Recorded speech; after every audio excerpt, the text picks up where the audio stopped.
Shalom, shalom. Slavery reparations are just, but who exactly owes whom?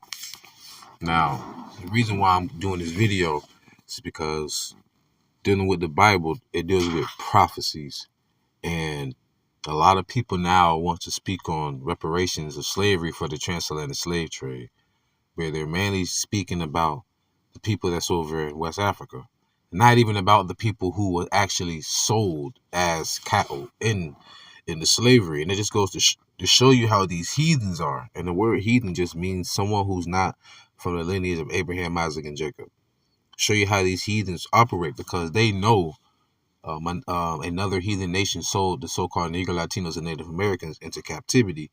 But now you have Ghana trying to get reparations from the UK when you're the ones that had the freaking fort. You literally had a gate called the door of no return. But now you're saying that you want to be compensated for slavery. It's like the games they play, the mockery they do in front of our faces, you know, for the true victims, the so-called Negro, Latinos, and Native Americans. This is synonymous to, like, and this can be a terrible analogy, but understand, this is synonymous to the whole Me Too movement, when there really are women out there being SA and great for real.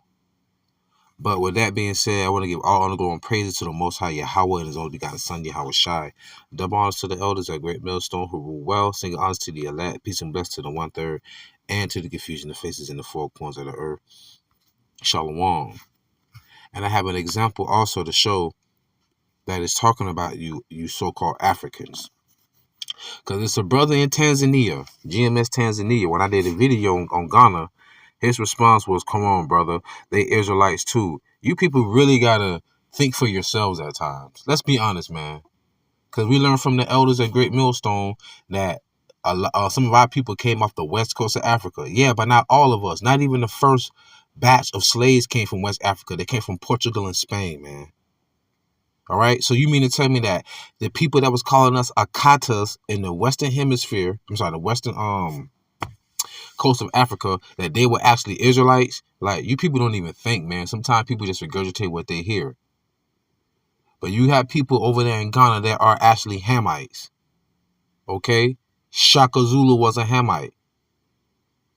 There's actually a scene that I want to play where you could see an individual on the show Shaka Zulu, and when they mentioned Shaka, the Israelites, there was another dark-skinned people, they was all, ooh, and they were like, see, you hear that? And they were like, he pointed over to another set of dark-skinned people, and he said, who are they? He said, those are the wandering Jews.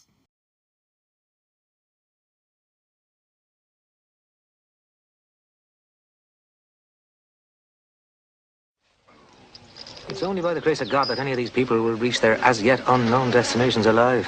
Or maybe it's His will that they don't. So, Lieutenant, why are you venturing into those forsaken regions? What do you know about a man named Shaka? Does that answer your question, Lieutenant?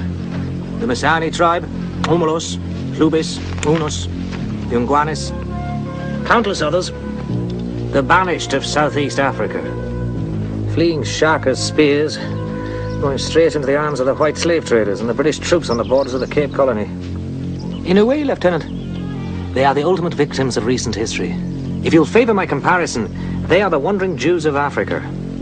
Fleeing the Pharaoh Shaka, they are the wandering Jews of Africa. Fleeing the Pharaoh Shaka, they are the wandering Jews of Africa. Fleeing the Pharaoh Shaka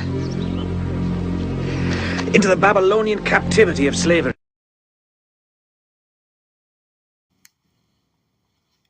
Now, why would they put that in a movie? In a TV series like that? When everybody depict the Jews to look like who? Come on, man. Come on. That's not by accident. But I digress. If you're going to the book of Joel, a lot of this stuff is going to sound redundant, but the truth is always going to be 1 + 1 is 2. No matter how many times you go over it, it's going to always be exactly what it is.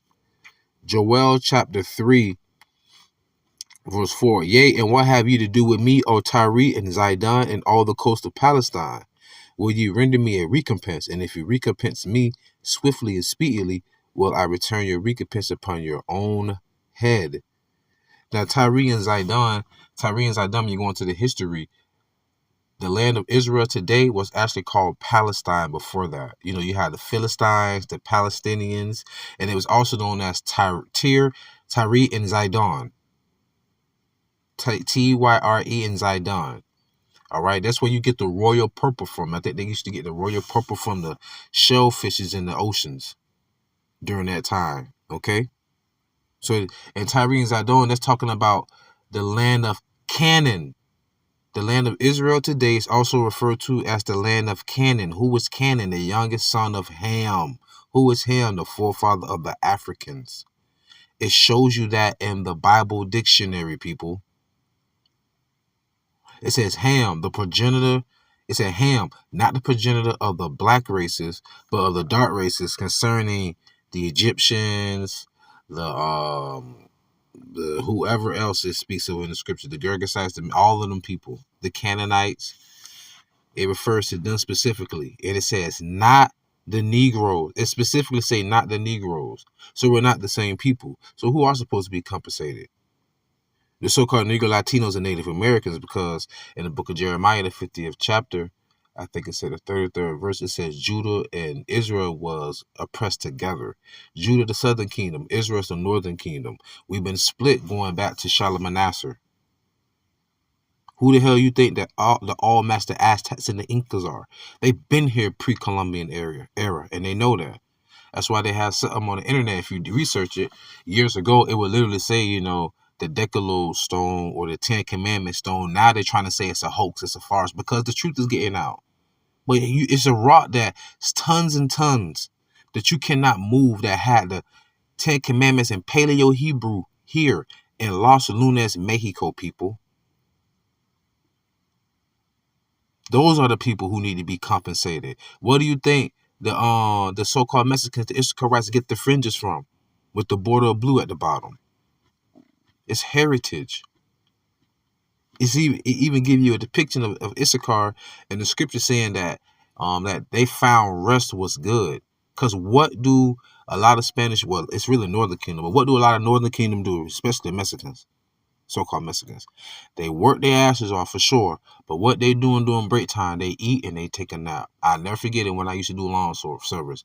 Man, they used to laugh and kiki ha, probably had them a couple beers and everything, but they gonna work. But when they came to lunchtime, they were quiet, seldomly spoke. You had a few people laughing, they'll eat, and then they'll take a nap. That's biblical, you know. Signs of the stars, Issachar was known for that, having the signs of the stars. They go back to the Mayan calendar. You can't make that up. Signs of the time. So going back to Joel chapter 3, verse 5, because ye have taken my silver and my gold and have carried into your temples many goodly pleasant things. The children also of Judah and the children of Jerusalem have ye sold unto the Grecians. Come on, y'all. You can't make that up. So-called white people, right? Caucasians, the Greeks, that ye might remove them far from their border. How far will we move from our border? I don't know. Maybe they moved us across the damn water. You have to remember, think about the jihad that the Muslims have yearly. They get that from Abraham. Because annually we had to do what? Go back to Jerusalem for what? The Passover. So they have that same pilgrimage back to Saudi Arabia, to Mecca, to what? To worship the Kaaba stone or whatever, you know, whoever they believe in. Not trying to be disrespectful, but I ain't gonna lie. Shit. Everything that the Muslims got came from Abraham. Okay? Abraham, Isaac, and Jacob, so to say. Because remember, Ishmael was the firstborn of Abraham, and Ishmael is the progenitor of the Saudi Arabians. Remember that? Joel 3 and 7. Behold, I will raise them out of the place whither ye have sold them, and I will return your recompense upon your own head. So the Lord said, I'm going to pay you back. So we don't need reparations. Like the Lord said, freely you were sold for naught, and you shall be redeemed without money. And I will sell your sons and your daughters in the hand of the children of Judah, and they shall sell them to the Sabians, to a people far off, for the Lord hath spoken it. Proclaim ye this among the Gentiles, prepare war, wake up the mighty men, let the men of war draw near, let them come up. So it's going to become a time, man. It's going to become a time, man, where the Lord is going to come back and redeem us from the slavery that you've done. Because you got to understand this, man.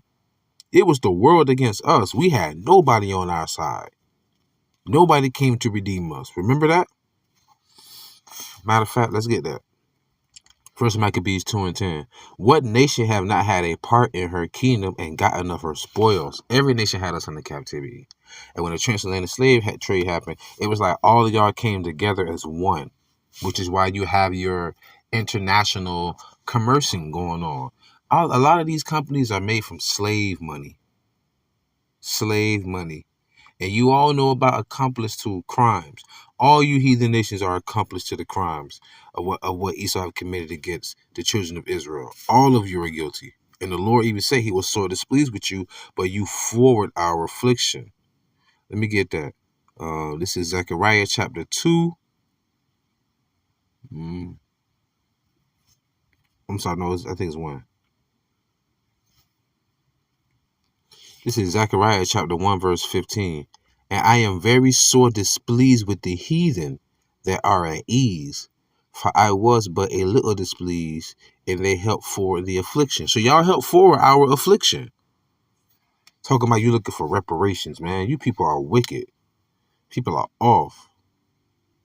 And that's why the Most High, YAHAWASHI, are going to put you into captivity. Because you don't think you've done, you don't think you've done nothing wrong. Y'all don't. Tell us to forget about slavery. What kind of shit is that to say to somebody? You know what happens during slavery, the one that you had us in? Revelation chapter 13, verse 9 and 10. If any man have an ear, let him hear. He that leadeth into captivity, he shall go into captivity. He that killeth with the sword must be killed with the sword. Here is the patience and the faith of the saints. The saints want what? The Lord to do what? Avenge them. And he shall and he will. We're looking forward to that day. And like the Lord said,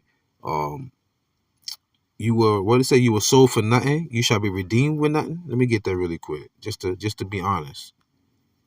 Be honest with these scriptures. This is Isaiah 52:3. For thus saith the Lord Yahawah, ye have sold yourselves for naught, and ye shall be redeemed without money. All right. Like the brothers say, we came into America and Babylon the Great on cargo slave ships. We leaving here on spaceships. This is Psalms 2. I'm going to close out. So we don't need and want money. What are we going to get? This is Psalm chapter 2, verse 8. Ask of me, and I shall give thee the heathen for thine inheritance, and the uttermost parts of the earth for thy possession. That's what we want. To rule the world again in righteousness. Going back to, what's that? 2nd Esdras, the 6th chapter, the 54th verse on down. When we talk about putting the nations in captivity, they think about what they've done to us. Trust me, we're going to get our lick back, but we're going to rule the world in righteousness. So as long as you act right, you won't have to worry about us getting you right. Understand what I'm saying? Yes, we're going to get our revenge because the revenge will belong to the Lord. Even men want revenge. Even men want justice today in their own system and society. But the law of the Bible of mankind says the same thing. Eye for an eye and tooth for a tooth. So don't say this is right for you or right for me and it's not for you, or vice versa. Right? So anyhow, so with that being said, I truly pray y'all was edified and fed. Stay in the spirit, don't fear it, just endure it. Ask for forgiveness, pray without ceasing, stay humble, remain diligent. Kwame Allah, Buffalo Ball, Shalom.